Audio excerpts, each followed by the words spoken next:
Well, of course, it's big help that we have Dom who can play the point guard. But not just Dom, because we tell Zed and Jom to bring the ball down also. We have Jimmy, who just came back. Penny came back. We have, of course, Mako, our rookie. But hirap i-cover yung mawala namin kay Nigel eh. So, piece by piece, konting adjustment sa system para mapadali yung buhay ng just everyone. Kasi dali yung buhay namin kay Nigel eh.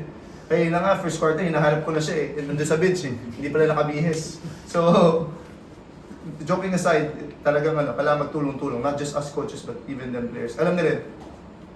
Dom, how are you embracing that responsibility? No, I mean, if you don't already know, I've been out with a shoulder injury and surgery recovery for almost a year. So I'm just really glad to be back, and I'm just happy to take the new responsibility. Yes. Coach, ako zooming out lang from San Pedro. So, bali our 3 of 4 semifinalists is from the NCAA.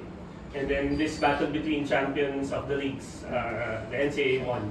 What does this say about yung, kumbaga, may perceived lagi na UAAP mas angat, di ba? What does this say about the NCAA? Well, it's not to compare NCAA with UAP, UAP with NCAA, but basketball is a sport. Diba? Your job is to really compete at every game, kahit sino kalaban mo. And that's just a testament, not just to how NCAA teams now are all getting better and stronger, but on just how even the coaches are getting better. Diba? So, this is good, of course, for college basketball and Philippine basketball. So, siguro lang, it was a good day for the NCAA today. So, but again, how NCAA UAP teams are also play. So, it could have been the other way around. So, basketball yun. But yun nga, Coach, given 3 of the 4 semifinalists, first time since 2017 na nangyari yan sa PhilOil. But zooming forward to the NCAA, how tough would this title defense be for you, seeing that landscape? Of course, very tough. I don't see I as a coach right now, I don't see ourselves in the top 4.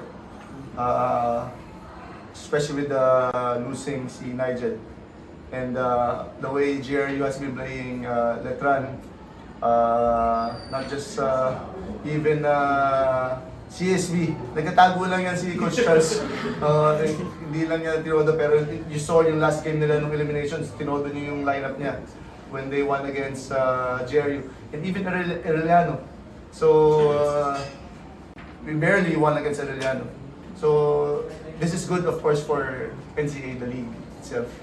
And yun nga, the basketball in college.